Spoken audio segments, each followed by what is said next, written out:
आज की जो वीडियो है उसमें हम लोग सीखेंगे रेडॉक्स रिएक्शन को, मगर एक्वस सॉल्यूशन में। यानी कि इस टॉपिक का नाम है redox reaction in aqueous solution.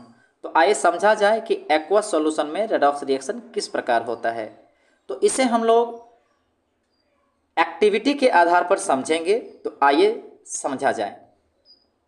An oxidation reduction reaction यानी कि एक redox reaction is the reaction between zinc and copper nitrate salt in aqueous solution.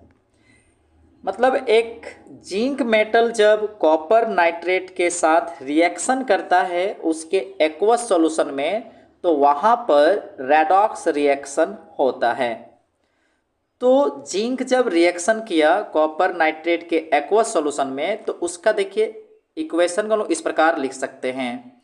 Zinc जो रिएक्शन किया कॉपर नाइट्रेट के सॉल्यूशन में, तो हम लोग यहाँ पर शॉर्ट में उसके सॉल्यूशन के फॉर्म को लिखे हैं, कॉपर नाइट्रेट के सॉल्यूशन को। और जब ये रिएक्शन किया तो यहाँ पर देख सकते हैं जिंक आयन बना है और कॉपर जो सॉलिड के फॉर्म में चेंज हो गया है। यानी जिंक जब रिएक्शन किया किसके साथ, कॉपर नाइट्रेट के सॉल्यूशन के साथ, तो बनाया देखिए जिंक आयन का सॉल्यूशन और कॉपर सॉलिड के रूप में अलग हो गया।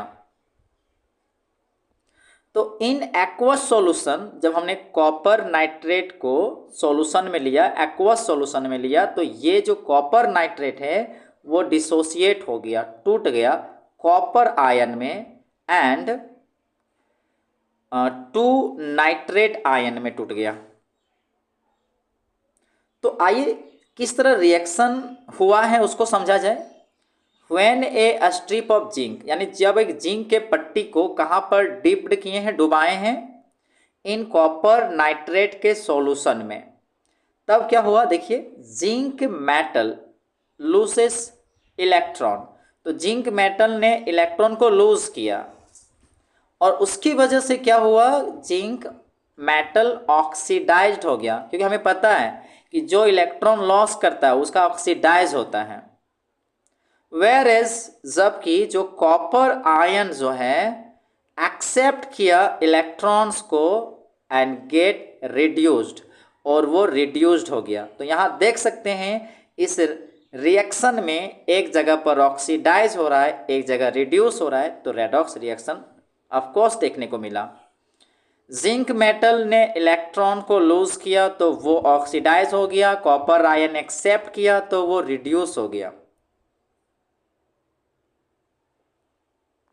तो यहां पर बोल सकते हैं तब, since copper ion from the solution are changing to, copper ion ने इलेक्ट्रॉन को जैसे ही एक्सेप्ट किया वो चेंज है कि कॉपर में कन्वर्ट हो गया, सॉलिड के रूप में कन्वर्ट हो गया। इसकी वजह से क्या हुआ, जो ब्लू कलर जो था सॉल्यूशन का, सॉल्यूशन जो पहले नीला रंग का था और वो नीला रंग आने के पीछे वजह था उसमें कॉपर आयन की वजह से जो सॉल्यूशन का रंग नीला था, अब वो धीरे धीरे क्या होने लगा, फेड्स, फीका पड़ने लगा, क्योंकि अब वो आयन्स के रूप में नहीं है। कॉपर अब धीरे धीरे चेंज होकर इलेक्ट्रॉन को एक्सेप्ट करके वो कॉपर सॉलिड में चेंज होने लगा। इस वजह से उसका जो नीला रंग फेड्स हो गया, फीका पड़ गया। If we pass hydrogen sulphide gas through the solution, अब हम लोग क्या करते हैं, जब सॉल्यूशन तैयार हो गया रिएक्शन के बाद, तो रिएक्शन के बाद जब सॉल्यूशन तैयार हो गया तो उसमें हाइड्रोजन सल्फाइड गैस पास करते हैं। हाइड्रोजन गैस क्या कर रहे हैं, उसके ऊपर से पास कर रहे हैं। तो क्या देखते हैं कि फॉर्मेशन ऑफ वाइट प्रेसिपिटेट, एक सफेद रंग का अवक्षेप नीचे बैठ जाता है, प्रेसिपिटेट बन जाता है, और वो है जिंक सल्फाइड का प्रेसिपिटेट। ठीक है, on making the solution alkaline, इसकी वजह से सॉल्यूशन क्या हो गया, अल्कलाइन हो गया। With ammonia indicates the presence of, और उसमें ये दिखा रहा है कि वहां पर जिंक आयन है इन द सॉल्यूशन। अल्कलाइन होने की वजह से पता चल रहा है, विथ अमोनिया इंडिकेट कि वहां पर क्या मौजूद है, वहां पर मौजूद है जिंक आयन। मतलब यहाँ पर कह सकते हैं कि यहाँ हाइड्रोजन सल्फाइड गैस यहाँ पास करने के पीछे मेन कारण था कि जिंक आयन है कि नहीं है उसको जांचने के लिए। ठीक है, आगे देखिए। The reaction is commonly described as zinc having displaced copper ion from the copper nitrate solution. इस रिएक्शन में अगर हम सिंपली तौर पे डिस्क्राइब करें, वर्णन करें, तो यहाँ हम यही बोल सकते हैं कि जिंक क्या कर रहा है, जिंक जो है कॉपर आयन को डिस्प्लेस कर रहा है कॉपर नाइट्रेट के सॉल्यूशन से। जिंक क्या कर रहा है ना, जिंक जो है कॉपर आयन को डिस्प्लेस कर रहा है कॉपर नाइट्रेट के सॉल्यूशन से। तो यहां पर कह सकते हैं तब zinc act as a reducing agent. Zinc जो है यहां पर क्या काम कर रहा है, रिड्यूसिंग एजेंट। क्या लोग जानते हैं जिसका ऑक्सीडाइज होता है वही रिड्यूसिंग एजेंट होता है। तो यहाँ जिंक जो है रिड्यूसिंग एजेंट का काम कर रहा है, और कॉपर आयन यहाँ किसका काम कर रहा है, कॉपर आयन यहाँ ऑक्सीडाइजिंग एजेंट का काम कर रहा है।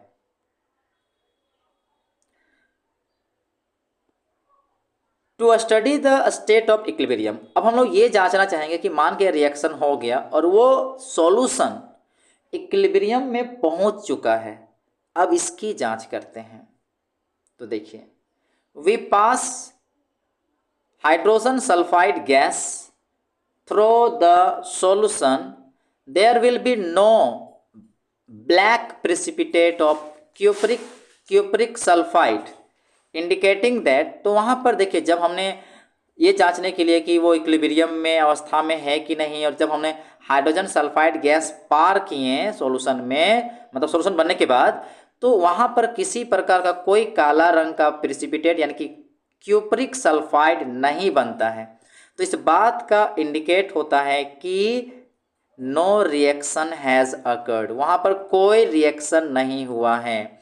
यानी इसको हम इस प्रकार लिखेंगे, मान के कॉपर, ठीक है, और वहाँ पर जिंक नाइट्रेट का सॉल्यूशन मान लेते हैं कि ये रिएक्शन कर रहा है, तो क्या देखते हैं कि ये बना ही नहीं है, ये इस प्रकार का बना ही नहीं है प्रेसिपिटेट के फॉर्म में। इसका मतलब यहाँ जो इक्वेशन 2 मान के चले हैं, इस प्रकार का रिएक्शन हुआ ही नहीं है, डज नॉट अकर, ऐसा रिएक्शन नहीं हुआ है। अगर होता तो ब्लैक कलर का प्रेसिपिटेट यानी कि क्यूप्रिक सल्फाइड बनता, किंतु ये रिएक्शन नहीं हुआ, इस तरह का रिएक्शन। तो इस समूचे घटना पर तब हम लोग यहाँ बोल सकते हैं कि thus we conclude that the state of equilibrium for the reaction 1 greatly favor the product over the reactant। यहाँ पर over होगा, तो यहाँ पर क्या देखने में कि इक्वेशन 1 यानी रिएक्शन 1 कहिए, तो रिएक्शन 1 में जो इक्विलिब्रियम की जो स्टेट आई हुई है, तो वो जो डायरेक्शन है वो प्रोडक्ट की तरफ है। रिएक्टेंट से तुलना करें तो उसकी जो डायरेक्शन है इक्विलिब्रियम का, वो प्रोडक्ट के डायरेक्शन में है, यानी कि इस दिशा में इक्विलिब्रियम हुआ है, ना कि रिएक्टेंट की दिशा में, क्योंकि इधर से तो रिएक्शन हुआ ही नहीं है। तो यहाँ पर कह सकते हैं कि इस पूरे जब वो इक्विलिब्रियम का कंडीशन आया, इक्विलिब्रियम के कंडीशन पर यानी कि state of equilibrium for the reaction first किस फेवर में है, वो प्रोडक्ट के फेवर में है।